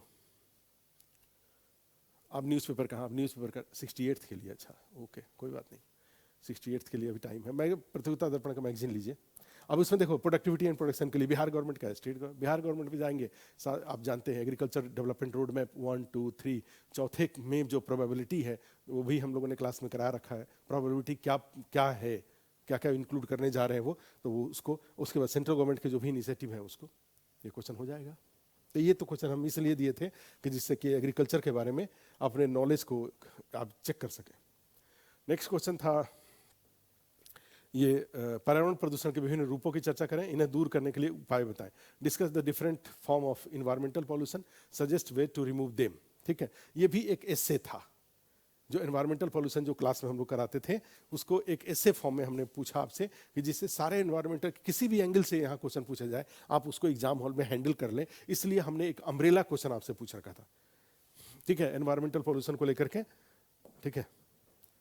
एनवायरमेंटल पॉल्यूशन को लेकर के आप इसमें जानते हैं एयर पॉल्यूशन है, उसमें ग्लोबल वार्मिंग है, ओजोन लेयर डिप्लेशन है, सी ड्रेन है, वाटर पॉल्यूशन है, फिर जाएंगे तो ई वेस्ट है, प्लास्टिक वेस्ट है, और ये सब छोड़ भी देते हो अगर जैसे साउंड पॉल्यूशन को या सॉइल पॉल्यूशन को या जो स्पेस डेब्रीज वगैरह होते हैं इसको छोड़ भी देते हैं, कोई बात नहीं है। ये तीन को अगर मेजर रूप में लिख देते हैं, ग्लोबल वार्मिंग, ओजोन लेयर, सी ड्रेन, वाटर पॉल्यूशन, ठीक है, इसको अगर मुख्य, ई वेस्ट को अगर मुख्य रूप से लिख देते हैं तो आपका काम हो गया, ठीक है। और उसके लिए फिर उपाय में जाएंगे तो जल जीवन हरियाली जरूर लिखेंगे, और जल जीवन हरियाली लिखने के साथ साथ तो बिहार गवर्नमेंट का जो एक जो लोगो है जिसमें कि पेड़ से पानी निकलते हुए दिखाया गया है वो जरूर उसमें दिखाएंगे, उसका इमेज जरूर बनाएंगे, और नीचे में एक लाइन में एक्सप्लेन कर देंगे कि इस फिगर का मीनिंग क्या हुआ, कि सामान्यतः यह माना जाता है कि in general it is in opinion that the water is necessary for tree, but according to Jal Jeevan Haryali of Government of Bihar and the new approach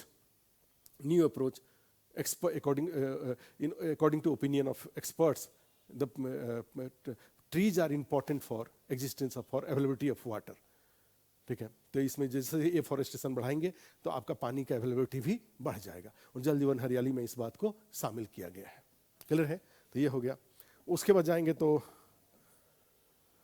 infrastructure विकास के लिए चलाई जा रही योजनाओं की चर्चा करें, तो ये भी हमने बताया था कि भाई आपको तो एकदम रटा हुआ होना चाहिए था ये वाला, आधारभूत संरचना विकास के लिए चलाई जा रही योजनाएं, हमने जितनी भी स्कीम्स हैं, अब आपको क्या होना होगा, एक इंफ्रास्ट्रक्चर अभी जा करके कमरे पे जब जाएंगे तो क्या करेंगे भाई, इंफ्रास्ट्रक्चर को अब ये डिस्कशन खत्म होगा तो क्या करेंगे, इंफ्रास्ट्रक्चर बीच में लिखेंगे, और इंफ्रास्ट्रक्चर लिख करके सारे जितने भी स्कीम्स हैं, मान लो इसमें विद्युत हुआ, इलेक्ट्रिसिटी का हुआ, ठीक है, इलेक्ट्रिसिटी का, और इससे रिलेटेड जितने भी स्कीम्स हैं सारे को लिख के याद कर जाएंगे उस तरह से, तो एक छोटे से पेज पे याद करेंगे तो राजा हो जाएंगे आप, फैक्ट के मारे, एक बार ध्यान रखिएगा।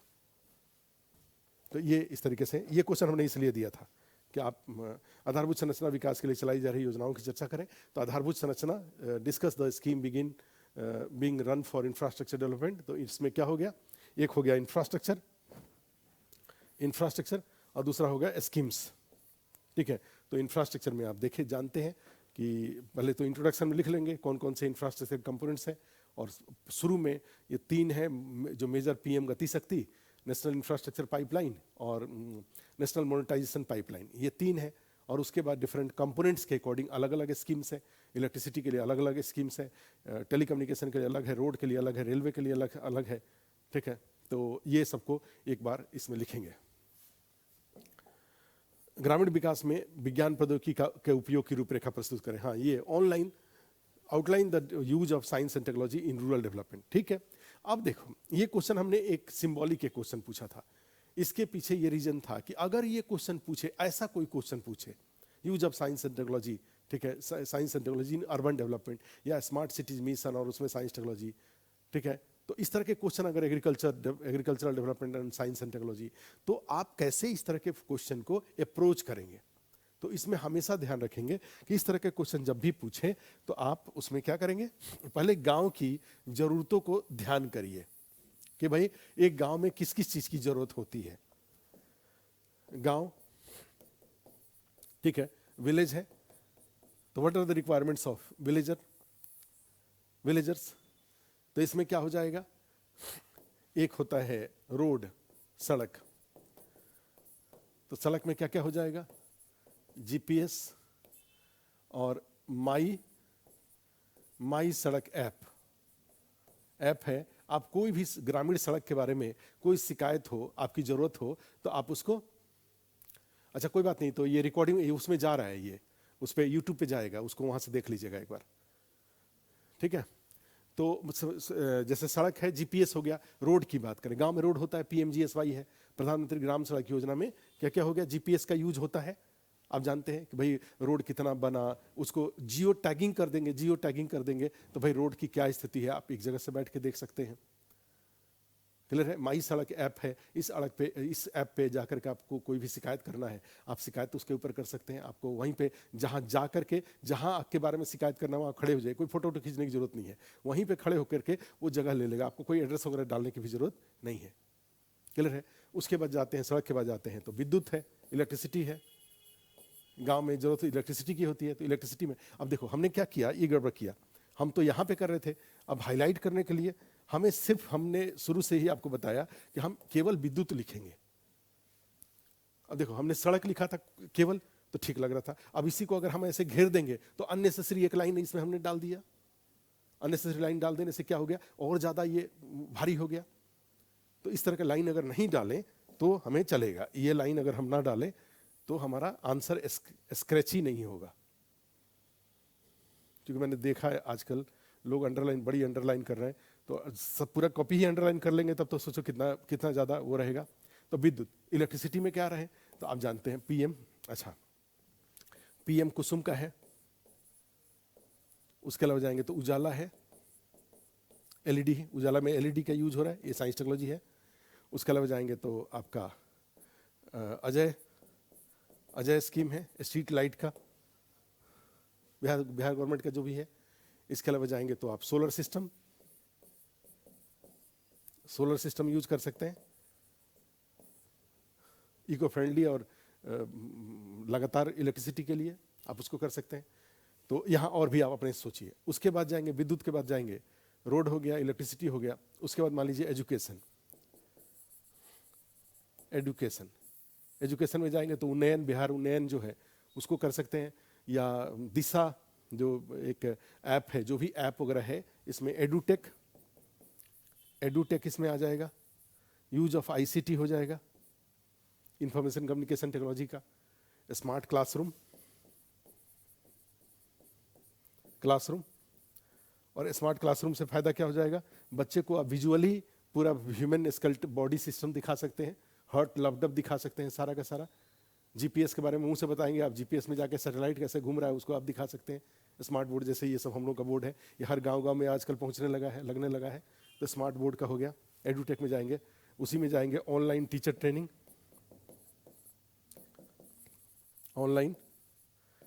ट्रेनिंग, दूसरा हो जाएगा मॉनिटरिंग ऑफ। उसके बाद जाएंगे हेल्थ, और भी आपको लगे तो अच्छा टेक्स्ट बुक यहाँ पे आ सकता है पीडीएफ रूप में। आप कंप्यूटर लगा सकते हैं बच्चों के लिए, डिजिटल लाइब्रेरी बना सकते हैं, वीडियो गेम, टीवी, आप यहाँ पे टीवी बना सकते हैं बच्चे इंटरटेनमेंट के लिए, ये सब कर सकते हैं। हेल्थ में जाएंगे तो भाई टेली एजुकेशन तो है ही, एजुकेशन बैठे बैठे क्या करना होगा, घर से बैठे बैठे सारा ओपीडी कंसल्टेंसी सब कुछ ले सकते हैं, रिपोर्ट भेज सकते हैं, रिपोर्ट देख सकते हैं, वीडियो कॉल करके सब कुछ हो सकता है हेल्थ वाले में। और इसके लिए आप जानते हैं कि क्या है। फिर उसके बाद जाएंगे तो एक जो इंद्रब्रज है, इंद्रब्रज ऐप है लाइटनिंग से बचाने के लिए। उसके अलावा जाएंगे तो भाई आप इसका उसमें एग्रीकल्चर में। उसके अलावा जाएंगे तो स्मॉल माइक्रो इंटरप्राइजेज में मुद्रा स्कीम में। उसके बाद जाएंगे तो बैंकिंग में, गांव में बैंकिंग भी जरूरत है, ठीक है। और इसको सोचिए जैसे एम्प्लॉयमेंट जनरेट करने के लिए। तो इस तरीके से आप इसको, जैसे टॉयलेट है तो जो टॉयलेट है गवर्नमेंट स्कीम्स को इंप्लीमेंट करने के लिए उसका जियो टैगिंग करना, गवर्नमेंट स्कीम्स में टॉयलेट वगैरह है उसका जियो टैगिंग करना। वाटर सप्लाई, इंफ्रास्ट्रक्चर वाले के पास ही आ जाएगा वाटर सप्लाई,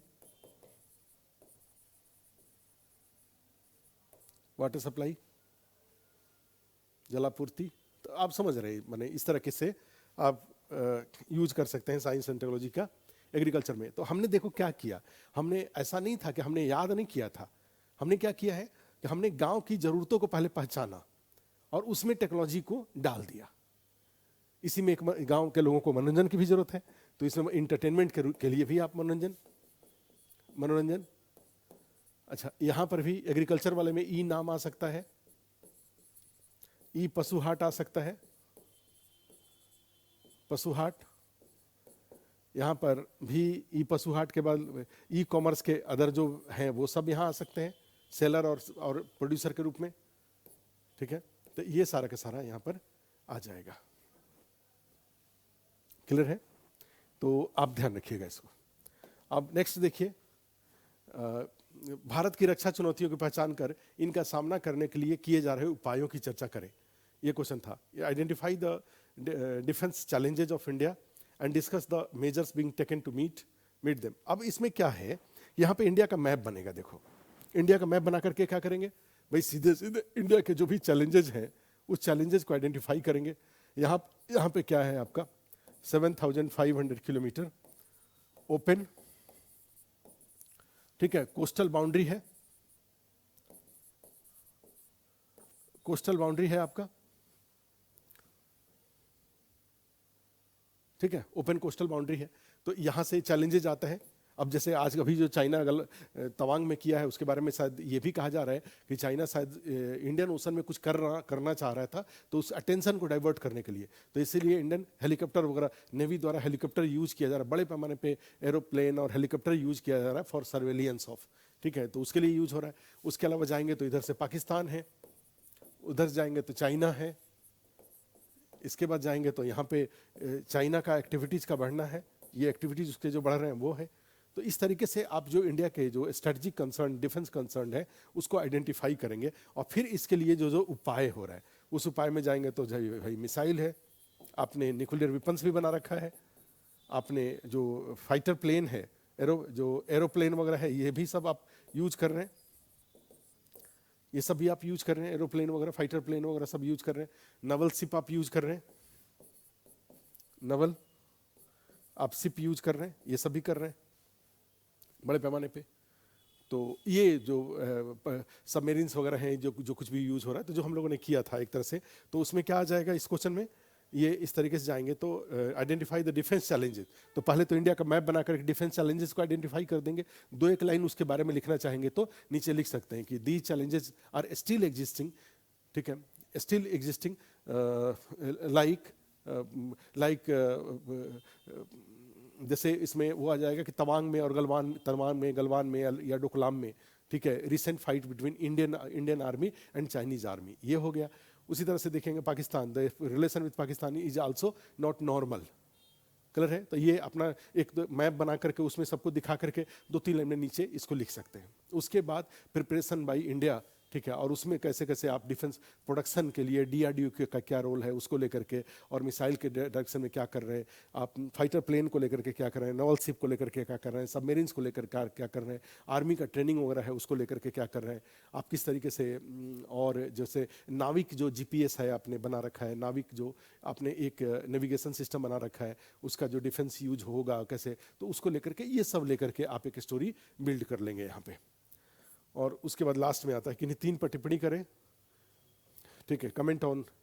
अब ये क्वेश्चन देने के पीछे ये रीजन था कि ये सारे इंपॉर्टेंट थे और हम चाहते थे कि ये, अब चूंकि एक क्वेश्चन में ये आ नहीं सकता था तो इसलिए हमने क्या किया कि 67 के लिए ये चारों क्वेश्चन को दे दिया कि भाई सुपर कंप्यूटर आप पढ़ के जाइए, सुपर कंप्यूटर का डेफिनेशन हो जाएगा, सुपर कंप्यूटर की पर्सनल कंप्यूटर सुपर कंप्यूटर में कंपैरिजन हो जाएगा, उसके बाद इंडिया में कौन कौन से इंस्टीट्यूशंस है, कौन कौन से सुपर कंप्यूटर है, फास्टेस्ट कौन कौन सा है, क्या है, वो सारे हो जाएंगे, डीआरडीओ का हो जाएगा या बार्क का सुपर कंप्यूटर हो जाएगा, इसरो का सुपर कंप्यूटर हो जाएगा, या उसी तरह से जाएंगे तो इंडियन मेट्रोलॉजिकल डिपार्टमेंट का सुपर कंप्यूटर हो जाएगा, या अभी जो सीडेक ने जो सुपर कंप्यूटर बना रखा है वो सब हो जाएगा, तो उसका सबका नाम आ जाएगा, और उसके बाद इसके क्या क्या एप्लीकेशन है, इसके क्या क्या चैलेंजेज हैं, और चैलेंजेस के बाद उसको कैसे इंडिया का जो सुपर कंप्यूटर है वो कैसे इस चैलेंजेस में एक तरह से कहा जाए आइडियल है, ठीक है, इन चैलेंजेस के अकॉर्डिंग चैलेंजेस को मिनिमाइज करता है, इंडिया का रेट कम हो जाता है काफ़ी, इंडिया का जो सुपर कंप्यूटर है, और प्रैक्टिकली कम टाइम में आप इसको डिलीवरी दे सकते हैं। तो Indian super computers are not only available for Indian agencies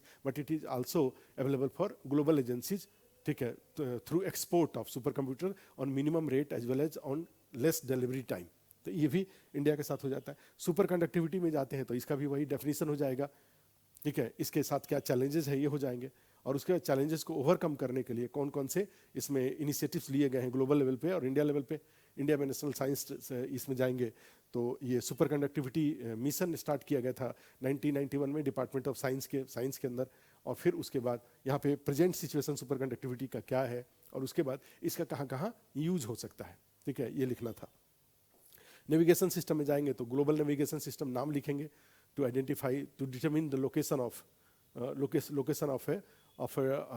mobile और स्टैटिक ऑब्जेक्ट और living beings across world across around earth, ठीक है, the satellite system based navigation systems are in use, satellite based navigation systems are in use.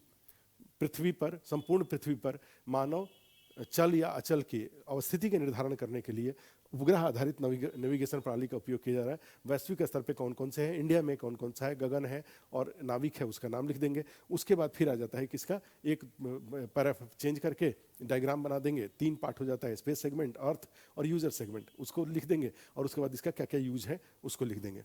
फिर उस तरह से जैव प्रौद्योगिकी का कृषि में उपयोग 3 पार्ट में लिखेंगे, इसको 3 पार्ट में जाएगा। ये 100 वर्ड 125 वर्ड मैक्सिमम एक के लिए होगा, क्योंकि 350 आप लिख पाएंगे, 3 लिखना है तो 125 के आसपास बनेगा इसमें।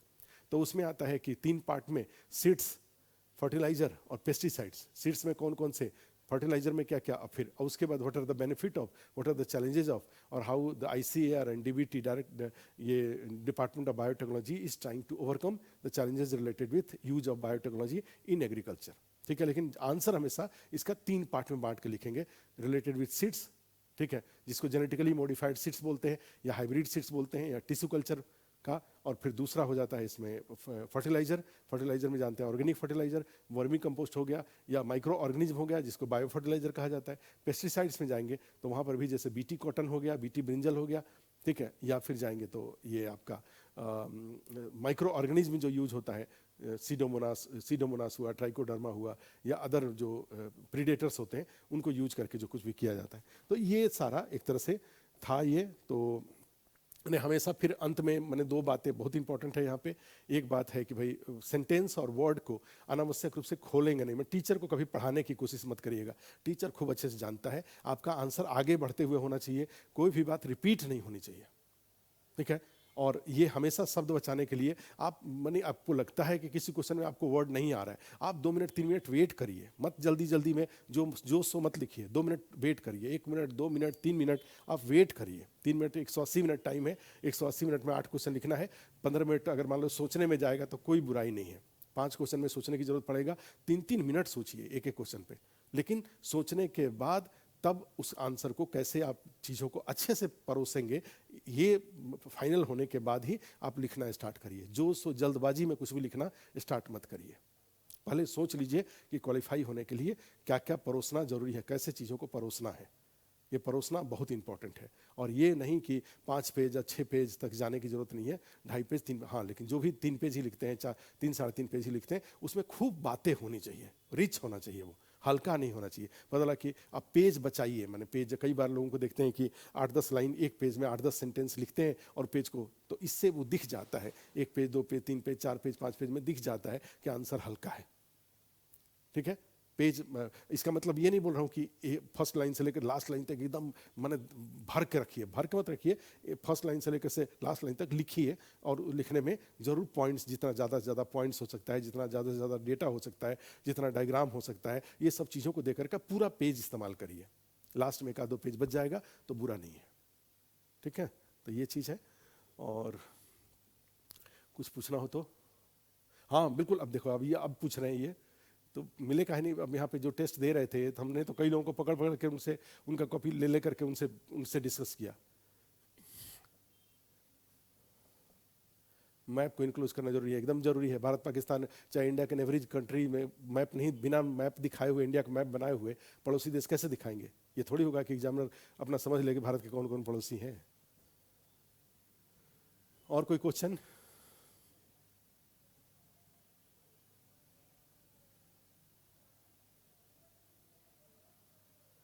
चलो कोई नहीं। अब जाने के पहले अगर पर्सनली अगर कोई दिक्कत हो तो आकर के, जो भी लोग 67 मेंस देने जा रहे हैं वो आकर के यहाँ पे हम रहेंगे। कल सेकंड हाफ तक रहेंगे, उसके बाद नहीं रहेंगे।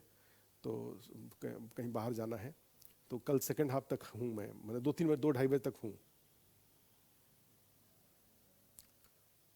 ऑनलाइन वालों का नहीं, ऑनलाइन वालों का ऐसा तो नहीं होना चाहिए। अब ये सब मत सोचो बबीता, अब ये सब सोचने का टाइम नहीं है कि चेक होता है नहीं होता है। अब ये सोचने का टाइम नहीं है। अब जो हुआ सो हुआ। अब अपने से आप बेस्ट करके जाके पॉजिटिव माइंड के साथ एग्जाम दीजिए।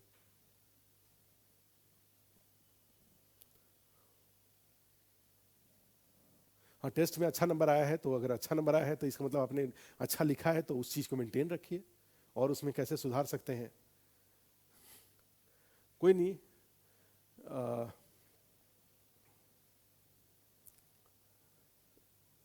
इसका नंबर था ना इनमें,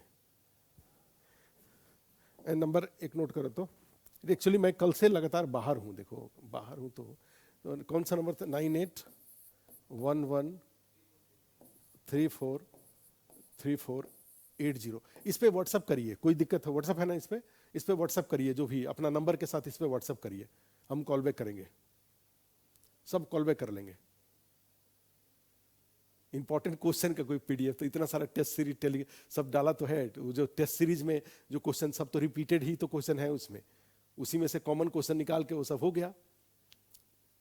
ये एग्रीकल्चर वाला क्वेश्चन तो कितना बार पूछा हुआ है, या पॉलिटी का क्वेश्चन। अब ये इसमें मत सोचिए। जो वहाँ है उस पर जो टेलीग्राम चैनल पे सारे मैटर पड़ा हुआ है, उसमें से बस एक है जो कि लोग क्लास यहाँ नहीं किए थे, वो लोग टेलीग्राम चैनल से सारे नोट्स को लेकर के एक बार सरसरी निगाह से जरूर उसको देख जाइए। ये है। तो आपको ये गेस क्वेश्चन वगैरह टाइप में, बीपीएससी में क्या गेस होता है इतना। इकोनॉमी में जाओ तो 5 को तो टॉपिक ही है, पॉलिटी में जाओ, हिस्ट्री कल्चर में जाओ 17 को टॉपिक है। अब इससे कम क्या होगा?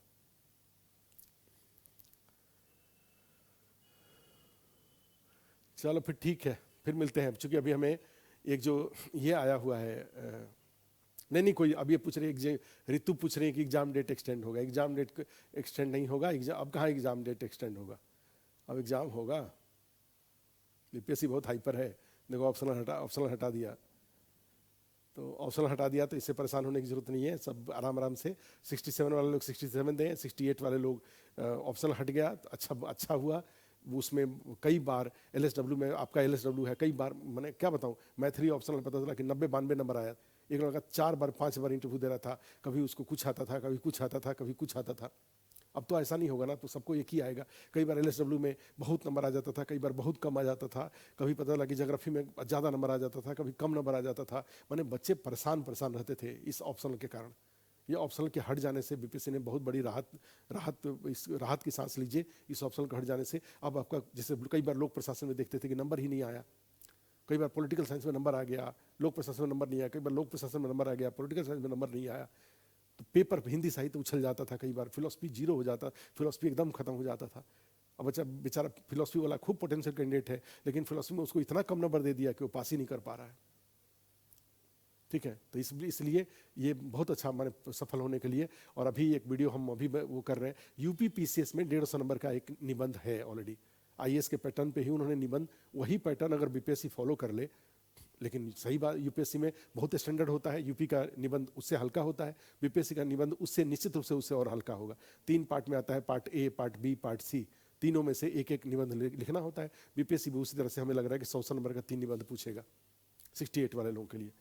67 वाले लोग जाकर के पॉजिटिव माइंड के साथ कुछ भी बिना सोचे हुए, आप 6 दिन 7 दिन समय है, खूब मेहनत से, यही आपका ये सोच के जाइए कि ये आपको निबंध लिखने की जरूरत ही नहीं पड़ेगा, इसी में आप सेलेक्ट हो जाएंगे, इसी में आप क्वालिफाई कर जाएंगे। आपको क्या करना है, इतना अच्छा वैकेंसी है, इतने सारे सीट हैं, आपको दोबारा एग्जाम देना ही नहीं है। अब ये सोच के जाके एग्जाम दीजिए जिससे कि निबंध नए सिरे से निबंध की तैयारी करने की जरूरत ही आपको ना पड़े। ठीक है, 68 वाले लोग हैं, हल्के हो जाएं। 68 वाले लोग अब सोच के देखो कितना पढ़ते थे, अभी ऑप्शनल का हमेशा दिमाग में चढ़ रहता था कि सर 3 घंटा क्लास कर रहे हैं, 4 घंटा घर पे पढ़ रहे हैं। अब वो 3 घंटा 4 घंटा तो खत्म हो गया ना। इसके बाद एक वीडियो डाल रहे हैं निबंध का, यूपी पीसीएस में जो 4 साल में निबंध के क्वेश्चन आए हुए हैं उसको बोर्ड पे दिखा करके, तो आपको देखिए कैसे आपको लगेगा कि जो जीएस में क्लास में कराया गया है वो वही हमारे लिए मोर देन सफिशिएंट हो जाएगा। और फिर अलग से निबंध भी हो जाएगा, तो उससे सब मिला करके आपका ये जो 5-6 घंटा ऑप्शनल के पीछे देना पड़ता था, और उसमें भी रहता था कि पता नहीं मार्क्स आएगा कि नहीं आएगा, इस सारे झमेले से बच गए।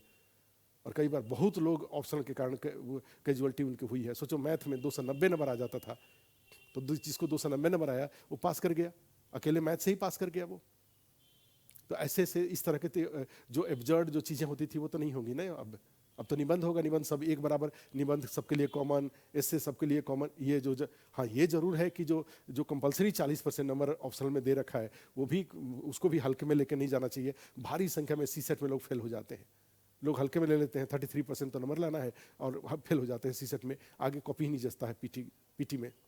तब उसी तरह से होगा, ऑप्शनल को जो भी ऑप्शनल रखेंगे 40% नंबर लाना है, अगर उसको हल्के में लेंगे और कहीं अगर 40% नंबर नहीं आया तो आगे का सारा प्रयास बेकार हो जाएगा। तो इसलिए ऑप्शनल को लेकर के वो जो एक क्वालिफाइंग ऑप्शनल डाले हुए है उसको लेकर के थोड़े स्ट्रेटजी की जरूरत पड़ेगी, थोड़े सावधान रहना होगा, उसको हल्के में लेके नहीं चलना पड़ेगा। वो है ऑप्शनल वो, और क्वेश्चन का नेचर उसका थोड़ा डिफिकल्ट होगा। हाँ ठीक है, ऑप्शनल जिसका जो, अब देखो बीपीएससी ने ऑप्शनल इसलिए क्वालिफाइंग कर दिया ना, जिसका जो ऑप्शनल है वो रख लेगा। कोई किसी का हिस्ट्री है ग्रेजुएशन में वो हिस्ट्री रख लेगा, किसी का पब्लिक एड है वो पब्लिक एड रख लेगा, किसी का पॉलिटिकल साइंस, जिसका जो है वो रख ले, पहले से भी पढ़ा हुआ है और अच्छे से थोड़ा पढ़ लेगा, क्वालिफाई कर जाएगा। या नहीं तो जिनका जैसे किसी का ज्योग्राफी है तो ज्योग्राफी का अपने जो मेन से यहाँ पे पढ़े हुए लोग हैं अब उसको ऑब्जेक्टिव वर्जन में कन्वर्ट कर देंगे। ठीक है, जो वो पढ़े हुए हैं या आपका हिस्ट्री पढ़े हुए हैं ऑब्जेक्टिव वर्जन में कन्वर्ट कर देंगे उसको। जो मैथ वाले लोग हैं जिनका मैथ अच्छा है, उनको लगता है कि 40% नंबर हमको वहाँ से मैथ में आसानी से आ जाएगा, तो अपना मैथ ऑप्शन को कंटिन्यू कर जाएंगे। क्योंकि हो सकता है कि जीएस में ज्योग्राफी पढ़ाया जाता है और पीटी में जो बीपीएससी पीटी में जो जीएस में ज्योग्राफी पढ़ाया जाता है उससे ज्योग्राफी ऑप्शनल की जरूरतें पूरी ना हो, जो हिस्ट्री पढ़ाया जाता है उससे हिस्ट्री ऑप्शनल की जरूरतें पूरी ना हो, ऐसा हो सकता है। ठीक है, ये बात है। नहीं किसी को कोई फिर देखो ये 67 बैच वाले बोल रहे हैं, 67 बैच वाले जा करके, मैं क्या बता रहा हूँ मैं नहीं समझ रहा हूँ। 67 बैच वाले लोग मान के चले कि आपको ऐसे के लिए कुछ, पहले ऐसे का एक वीडियो भेज रहा हूँ उसको पहले देख तो लो, उसके बाद डिसाइड करना कि फीस देना है कि नहीं देना है।